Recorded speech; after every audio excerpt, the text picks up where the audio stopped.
waraanni amma isaan akka malee kooppii godha waraana tuulamaati. Waraana tuulamaa kooppii godhaa jira. Tooftaan lolaa isaanii beetee waatu wanni fakkaatti jechuudha. Birgeedii beetee jaakamaa badhaaneedhaaf fakkaata jechuudha. Amma walumaa kam hedduu isaan kana kooppii godha jechuudha. Amma waraanni tuulamaa beetee maal si godha magaalaa baadiyyoota magaalaa kana sirraa marsa deebi'eeti gaahulii magaalaa tanaan beetee akkan qabanneen godhe jee waraanni tun si dhufe jidduu kana dhawaa beetee jidduu kana dhawaa waraanni tuulama keessaa tooftaan isaanii haaree jechuudha. So copy akkasii san irraa harkutti jira jechuudha. Walumaa nama kam they copying because wani irratti arkan maali waraanni abiyyiidhaa waan goreellaa welfare kana dadhabaadha. Hedduu dadhabaadha. Ammas I don't know muka hani sodaata maaliif hin beeku muka ni sodaata jechuudha. Yoo qilleensi nu shakakaa godhe beektaa taasisuu mukarra fixabanne shimbirrumaa fi sololoyaa gaara keessaa ugaasii shakakaa beekte baaraa'u gaagaagaa sololoyaa tana kaartaa takka fixa jechuudha.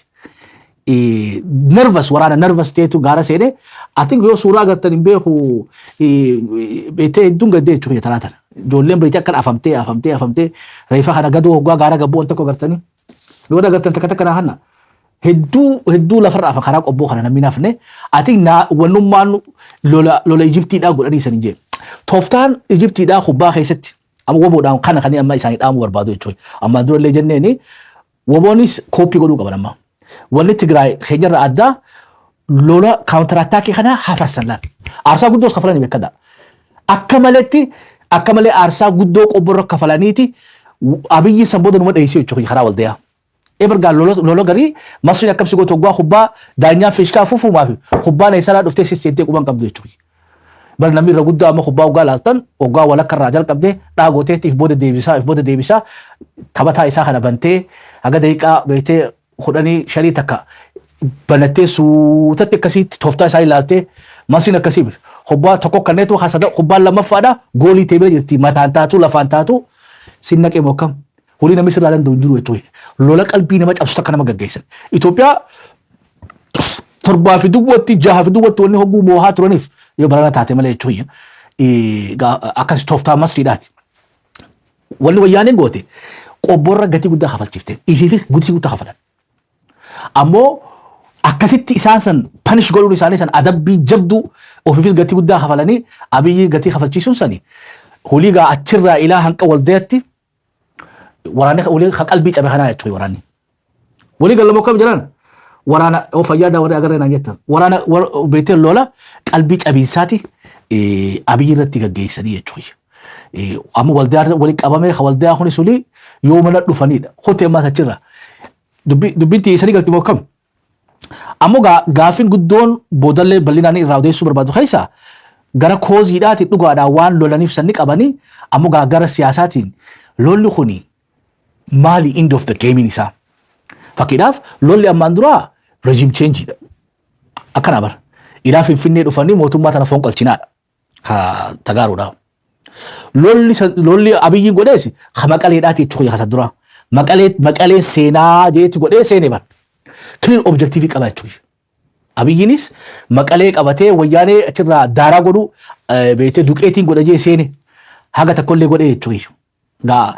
Qabata wallaaleeti injifannoo isaa san akkatti kunuunfatu wallaalee dubartii gudeeduu fi biyya saamuuf kana keessa kasaaree jechuudha. Kashlabbee guureeti kashlabbeen tun saamichaa fi gudeeddiif kanaan uummata jinneessanii uummanni irratti fincilee irraa baase. Malee at least maqaleen qabannaan is clear objective jechuudha. Galii waraanaa halamuu beekuu jechuudha. Torbaan lama keessatti nin qabadha jee torbaan sadaffaa qabate. Hayyeetu dhiifa. Ammaa gaafin jirtu abiyyiidhaafis haa taatu tagaaruudhaafis haa taatu ballamni haasawaa already qabamee odoo jiru hoggaa lola seenangaa. Lolli kuni shakkii wani nama fiduufu lola yeroo gabaabduu keessatti beetee wallaaleessaniituma haalaan jeeffachuu deeman jechuun mariitti aanu sanatti laavireejii qabatanii dhaquuf malee abiyyiin maqaleetti seenuu deemuun fakkaatu jechuudha. Ni laalla. Ammoo maqalee irraa fagaate waxa. Abiyyiin amma walii waldeetti godhaabbate. Xiqqoo booda shanoo irratti beetee ammas achi mishigii uumuu ta'a jechuudha. Waraanni isaa rikoordii cabsee jira dheessutti jechuudha. Yoo tooftaa biraa as baafate I don't know. Akka amma mul'atu kanatti he lost the momentum. Momentama hafuura baafate gommaan isaa tanaffasee jira. Tokko. Gommaa kana dafee yoo jijjiiratee tooftaa lolaan jijjiiranne is too dangerous isaaf. However abiyyiin maqalee irraa hafee jira. At this moment. Yoo gubbaan gaafa Eertiraatiin boodessanii hima kaabeetee firoontii Dabub Tigraayii kuni abiyyiin asiin alamaaxaa koramiin achi dhaquu tuni tun jirtu amma. Takka. Lammaffaa Haaji Dabra Biraanoo wannummaan namaan galle keessa Haaji Dabra Biraan gaashinaa dhaqee waldaa dhaqee deessii kana qoyoo taate yoo saameetuma keessaa galuu taate malee gaafiin guddoon jirtu maalidhama gooliin TDF dha TPLF gara Maqalee gara Finfinnee ni dhufaa kajattu adoonsiin. Pointiin guddoon beektee baafarzoonii guddoo tokko uummatee bikka kalee sanii deebi'uu fadha. At least odoo Dabra Biraan hin taane waldayaa asin gaashinaa qabatee kanaanii gara diriddiritti dhufuun isaanii mala. Dibiddibiin tuni diriddirii tolfachuudhaaf fakkaatee jechuudha taa Tigreedhaatis. Ta Abiyyiidhaa too Abiyyiin silaa akkam fadhe kubbaa tana fuudhee Tigiraa keessa naqee kooram qabatee gaaram kooram kana qabatee gubbaanis waraana beektee Eritiriyaadhaa daangatti asiisee gamanaanis gara daddabiititti walqaa'itti asiisee beektee psychologically akka nama beektee haada morma kaayee Tigree mariirra fiduu deemuudhaati. Because marii kanarratti mariin kun gulantaa sadii qabaa jechuudha. Gulantaan duraa hoggaa ati moohamtee dhiyaattu. Hoggaa sangaa marii san gubbaratti hoggaa dibiddibiidhaan si moohanii akka nama moohamee dhufte wahuma kamoohe san kaayee fudhataa jechuudha. Manguddoonis sumaaf kadhatan. Aboo hawaan gariillee akkana irraa godhiiti. Yaanituma si kadhatan malee you cannot set a term jechuudha. Namni moohame diriddirii gubbatti marii gubbatti qaamni waa muree murteessu. Kamoohame miti kamoohe. Abiyyiin akka nama moohatee achi gubbaa jira? No. Teessoo ammaas deemtu kanatti jechuudha silaa. Tigreenoo? No. Soga jari lachuutu kan moohin kan moohamin yoo ta'an maali hoggaa jenne jari walqixa. Walqixa ta'anii jechuudha. Tigreenis immoone Abiyyiinis immoone bikkummaan gaa Abiyyiin amma silaa inni maal fadhe isaan kana beeleessuudhaan desperate godhuudhaan psychologically weak ta'anii akka dhufan fadha. Inni haga marii tana beetee marii dheereessee mari'achuu fadha. Waan Tigreen feetuun kannaaf ammoo tartiibaan suutatti isanii kannaadha. Ammoo nan gaafatina ifaa waan obvious ta'e compromise waan hin boodeessanii godhuu deemu kana ammatti nan gaafatinaadhaadha. Garuu yoo mariirra teenye suutatti haalaan jeeffadhee ifaas isanii gadhiisee baankiis banuu telefoona intarneetii baantanii suutatti isanii godhaadha. Wayyaanee wanni isin jechuu jettu ammoo hayi. Uummata keenyaan maal jennaadha nuti. Qamadii ifaa telefoona intarneetii fi baankii waan shanan kana haalduree tokko malee nuu gadhiisi uummata keenya kanaan tasgabbeessinee akkasitti dhufnee si hojii haasoonaadha. Hayi. Ani hoggaan duba qamadii si ergee ifaa si gadhiisee telefoona si gadhiisee intarneetii si gadhiisee baankii si bane ati uummata kee tasgabbeessitee an kaafitti kaaseedhaadha. Qottee duudaa fi Eritiriyaa amma si godhuu hin danda'udha. Malee jarri yoo dhugatti teenyee halaallu taate. Jarri kun adawwummaa ni qabanii kana jetteen taate OPDO fi TPLF aroonsiin. Lolan laalin. Dhiira lola kana duuba jirtu galaalte basically qumaaruma isin. Maybe akka seenaa keenyatti galaalte I will never take this seriously jechuudha. Maaliif TPLF jechuun abbaadha. OPDO jechuun ilma. Abbaaf ilma wal lola jechuudha. Ammoo ka qumaaraan taphatu jiran eenyu ilma namaati jechuudha. They don't care. They don't care. Amma Haaji Dabra Birhaan waan shaneen amma isanii hime kana lafa tana qabatee yoo beeytee harbira dabruu baatee Abiyyi hojii taa'ee hojii haasawanii fixatan hisaappi. Abiyyiin haabuu waan jettu jettu natti hin fakkaatu Tigreen. Ammoo jalaan hubattamu akkam. Waan beeytee haabuu jettu natti hin fakkaatu. Because lolli haabuudhaa ka addaaf hin jee. We know that. Siyaasaan nu hariyaa miti. Abiyyiinis Haaji Dabra Birhaan haabuu jechuutti hin jiru. Rakkoon Haaji Dabra Birhaanii fi Shaaruu Khaan maaliif kana jette taate qottee duudaa fi Eritiriyaatu isaan kana baxaabbataa jira. Egaa namni dubbiin hin galiniif eenyu kana jette taate dudduqqeedha. Dudduqqeen dubbiin hin galleef. Hin galleef. Amma namni gatii guddaa hafachiisuu deeman kanaa jechuudha. Abiyyiin duraa siqaa jarri ni dhawaa nama ifii duraan shukkuumedhee taaftees isa dura qabeeti eega jara kana takallusan booda ega gommaa afranuu qottee duudaa tana tanaffasan booda meebi jarri walitti boo'ichi isaanii beektee naxalaa gaggaragalchuu naxalaa zaqazaqteetoo gaggaragalchitee san booda irra keessaa jechuudha. Irra keessa fixatan footoo galu.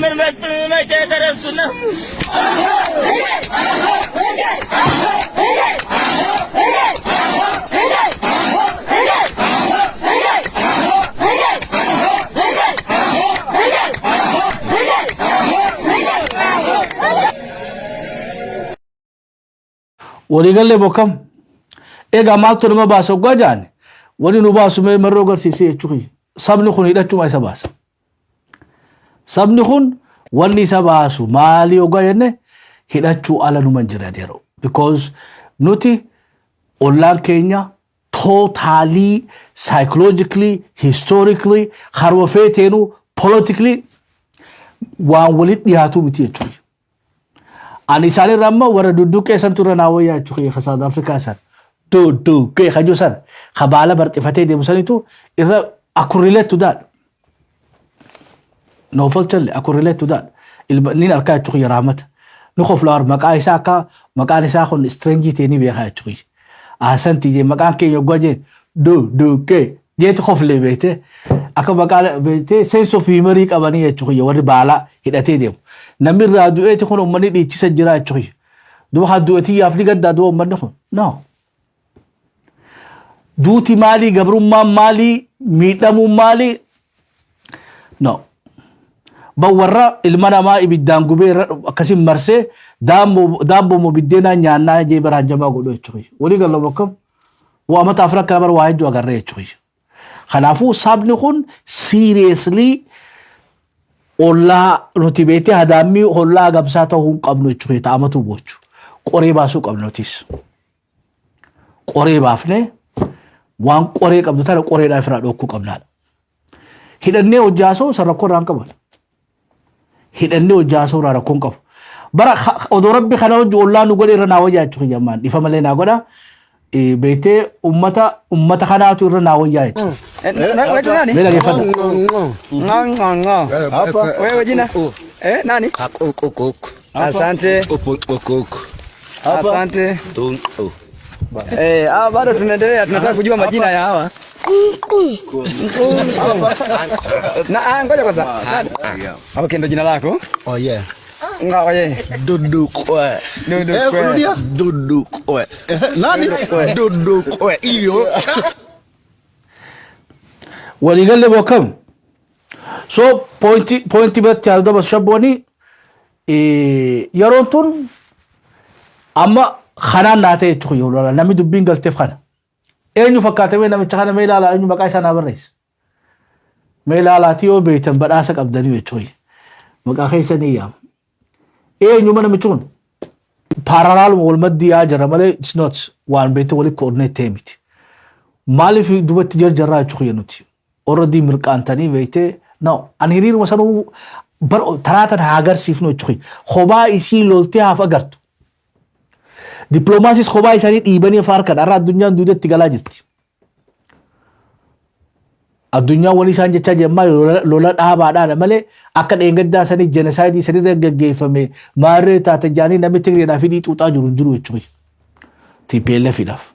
Abiyyiidhaafis wanni addunyaan jechuu jirtu maali lola dhaabaatii marirratti deebi'aadhaadha. Kanaafuu qumaara beektee diridirii kana duraaf dibidibitti seenan kana Oromoon jidduutti maaliif dib jettiidha.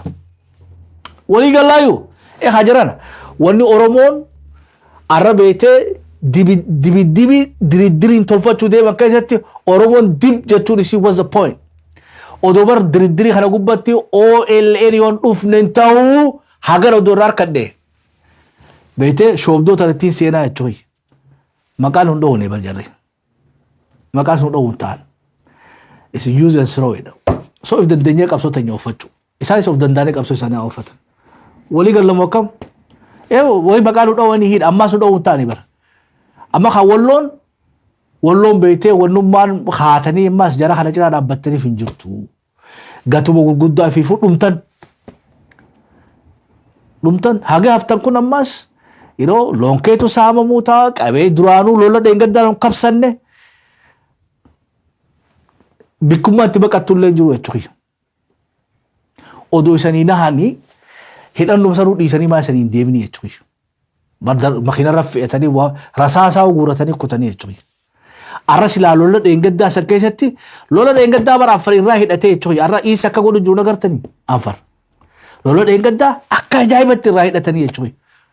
Humnataan arra Afaroonni jechuudha. Walloonoo ni hiikkatee irraa hiikanii akkuma wayyaan ol deebitanii Abiyyiin dhiira teenya fixee dubartii teenya gudeedee azaaba nu garsiisanii haguma nu haftee nurraa hiikkatanii jechuudha. So wani irraa fayyadamne maal? Zero khasaaraa malee. Lola raayis. Siyasa irratto yoo maqaan dhawani diplomacy to nobody mention us. Sila aqli qabatani rakkoon impairity Ethiopia da yoo rakkoo Oromoo hikkatte ta Tigraa hikkatti. Akkana ni amananii hidhata dura. Bara ammaa'u gooftaa isaanii jechuudha. Ammaa'u nu ergachuu barbaadan. Malee saba guddicha kanaatu saba kanaa miidhamee fi ani roorrifamu kate kaan aarsaa hafalee du'e kaan ni faca'e. Warra qobborraa amra goobiyyeerraa fi qobboroobitirraa achi jirutu dheessee amma naannoo beeytee waldeen gaara hedduu qabdi. Maybe ni laallaa jechuudha. Torbaan lamaan kana keessatti yoo torba ilaa guyyaa sa'a 72 as deemu kanatti waldee uumaa gahaniin dhufte waldee qabannaan game over gamanaan. Ammoo lolli biraa karaa beeytee karaa biraatiin banamuu ni mala. Karaa Anfarsanillee hedduutti milkaa'aa jiranii warri Abiyyiidha. Gara Anfarii fi gara beeytee qobboodhaatiin milkaa'aa jiranii Zoobul Taraaraa irraa qabattee jirti. So yoo gaara sanirraa gabbuutee diroodhaaf ibsaaxiluu baatte jihaa saniin jiru amma kun ati magaalaa qobboon fakkaatee dogoggoruu baadhee kunis waraanammaa isaan booji'an keessaa booji'amee jechuudha. Loluma irra dabarsan hin fakkaatu jechuudha. Meetti dhiyaadha. Hojii ni qaba.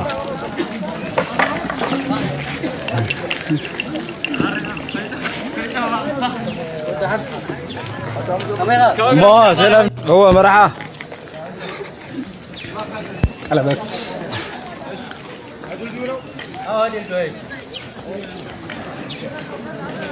نتشال قلب لا شو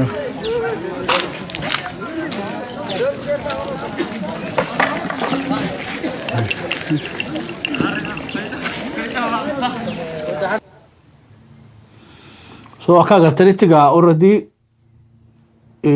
boojuu sarkaa jira. Wanni biraa lama hedduu fixaa jirtu yaalen taraatan. Qobbootti wanni agarra keessaa yoo fi harka kan itti malee kaan ni ajjeefti. Hedduu nama hedduu dhalaa hundaa taduduute harka jechuudha. Amma miidiyaa isaanii gubbarraa wanni isaa irratti wal mari'ataa jiran keessaa boojuu akkam goonaadha. Ati lafa jala walitti himan. Ati ajjeesaniitu bira kutaa jiran. Nama taraatan jarri boojuun barbaada because isa nyaachisanii akkam godhanii jechuudha. Gaaza beeytee ammallee makiina fe'anii maqala itti geessan hin qabanii warra harka kannate. Warra harka kannate lola ammaa kana nama hedduu itti dhumaa jechuudha. Nama hedduu itti dhumaa laayina dheeraa garuu. It's very sad honestly. Miscalculation gara Abiyyiidhaa asirratti agarta. I think waan tokko waan gorsullee natti fakkaatiin Shaarukaan beekuu qabu keessa jabinni Tigreedhaa maalii beekuu qabu.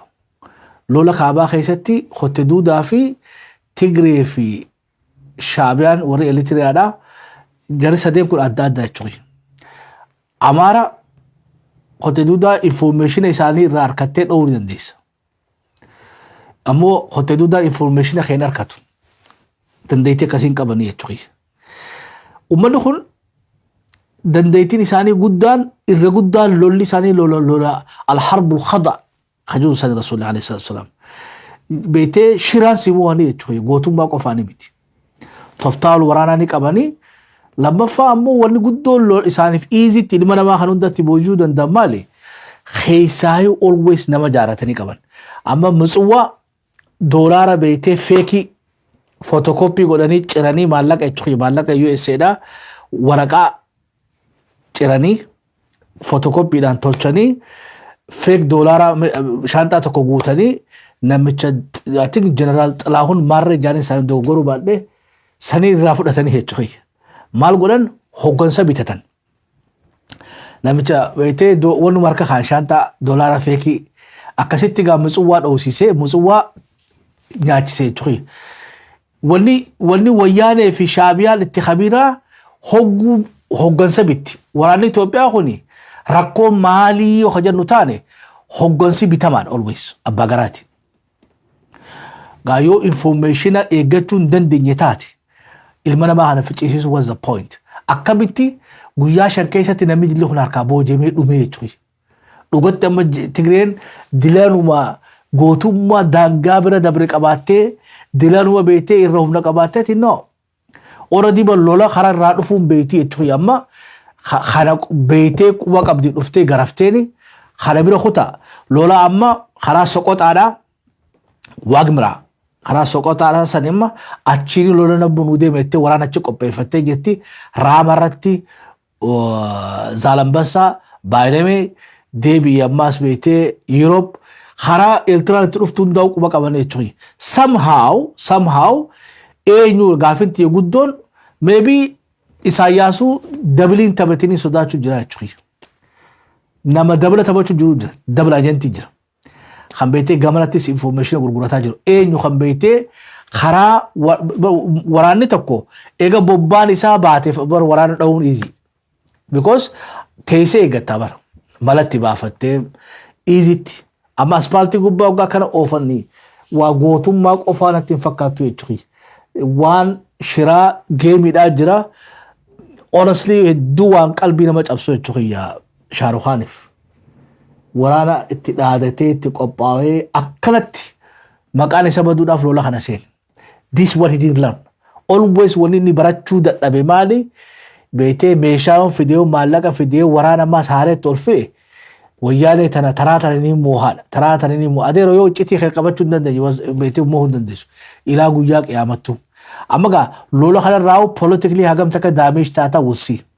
Unless gaa yoo isan lamaan walii galtanii logically bira yoo Abiyyii fi abbaa fi ilmoo walii galtan TPLF fi OPDO walii galtanii hottee dudugaa dha'uu jiraatan taate kun gaa very smart move I understand. Kana ala immoo logical golale OPDO fi TPLFin akkana turaab ta'uun isii darguma fakkaataa jirtanii jechuudha. Darginis exactly akkanuma taate. Baru laayini kun waa laayina laafaamti. Lolli kun ganaa waldayaan keenya deero. Magaalaan lubbuu qabdu waldayaa fi alamaaxaa jirtu qobboo qofaa jechuudha. Magaalummaan lubbuu qabdu. Akkamiin magaalaa takkitti lubbuu qabdu san keessatti namni dilli kun si harkaa dhume jechuudha. Si harkaa booji'e. Bar kan dhume irra guddaa jechuudha. Kan booji'e kanarra. Waraanni kee kun ammaa bittinnaameeti dhufaa jira. Karaa waldayaadha. Yoo akkasii walii galtaa rakkoo qabdu jechuudha. Yoo walii bilbiltanii aloo Abiyyi ነኝ እንደምን አጂ ደብረ ብርሃን ደህና ነህ? ግድ የለም እንግዲህ እኔ እናንተ እንድንወያይ እነዚህን ኮቴ ዱዳችን ጎማ ማስተንፈስ አለብን። እኔ አፈገፍጋለሁ አንተ በደንብ አድርገህ ፋቃቸው። እሺ አረ ግድ የለም አብቹ ግድ የለም በቃ አንተ እንግዲህ ይሄ መከላከያ በዞብል በኩል አድርገህ በቆቦሮ ቤት ምናምን ፈገግ በቃ እንደዚህ ወደ ኋላ ስልታዊ ማፈግፈግ አድርገና እኔ ደግሞ አሸራጊ አፈድቢ አበላቸዋለሁ። ኤጋ የከነ ወሊ ገልተኒ ነው ለጅራተን ናገለ ቾይ ሆቴ ዱዳ ኛቻ ጅርተኒ ሎጂክ ኒብራናት ሙለቶ አከሚቲ ተራለ መፋዳት ወዶ ዋተከራን ቀረይን አራስ ሆጓ ilmana ma hana ቤቴ ሰልፊ ሲገልቹ ዋንደባቲ ቾይ ወሊ ገላዩ it just doesn't make sense. Tara lamada kharan lenji jira never tara lamada akamitti kanatti ammas Abiyyin Egypt muhammad khanju I think muhammad falina fakata maybe ga hotte duda yo khana khaysatti haba mansura fi ragode ever ga Shahrukhan garar rada choy he plays game yakala atti be kha choy one hafte khala chigeyse fite malif amma psychologically damage amara is not easy lugati ninga defi choy duduke edun gadef malif ji me samute sakesatti rabbi nutti godini me do obete waran oramuda kalat selfie galchani yani hagam takabete qalbi nama cabsiti choy wono batan yarana odobara kalat selfie galchani waran bisum oramuda hagam tak qalbi nama caba choy I think lolo psychology da to hotte duda raggeesa jira because hotte duda da to psychologically cabini fakka Abiyyin barbaadutti I don't know malee naagaluun danda'u beete akkana salfiin tuni beete garaa nama nyaatanii jechuudha bar beete yoga karaa beela alaggaa deemanillee naamusni isaanii haasa naamusaa taraa labbadaatiif nyaatanii jechuudha maaliif geema hunda keessattuu yetsabaay waancaa jaanii jira bara Injira habo jarane sabaa wanchan. Amma ga hagar arkette chukuya amma guyyaa shana kana keessatti sai sabaa wancha waraan abiyyi nyaate chukuya. Eberga beete yoo lolaanillee Muhammad ammoo naamusni isaanii hoggaa qawwee harkaa qabu jinniin itti haati chukuya. Hoggaa qawwee harkaa qabu namnummaan isa dandoon jiru chukuya. Akkuma horbeessa waan harkarra baay'ee chukuya. Jeetoo beete dubartuma tana duba aareetu malawayyaan itti seentensa. Inni qoonqumaa fi waa zarafuu fi waa kufifachuu gudeedu tanatti ekspertiidhaansa. Ammoo hoggaa qawwee harkaa guurte kophee sirraa baasan na fakkaataan kophee sin qabani. I don't know garii kophee qabaa laal akka arusitti deema beete. Irmaatu silaa sirba cidhaa tokko banee fi shabboon. Si gaggeessaa manni kee eessaa hedduu aruusan fakkaatan jechuudha. Aadaa Oromootti haa beete arusitti fi arustichaatu naamusa akkanaatiin deemaa jechuudha. Naamusni akkanaa jiru waraana keessa. Waraana xiqqoollee taatu beete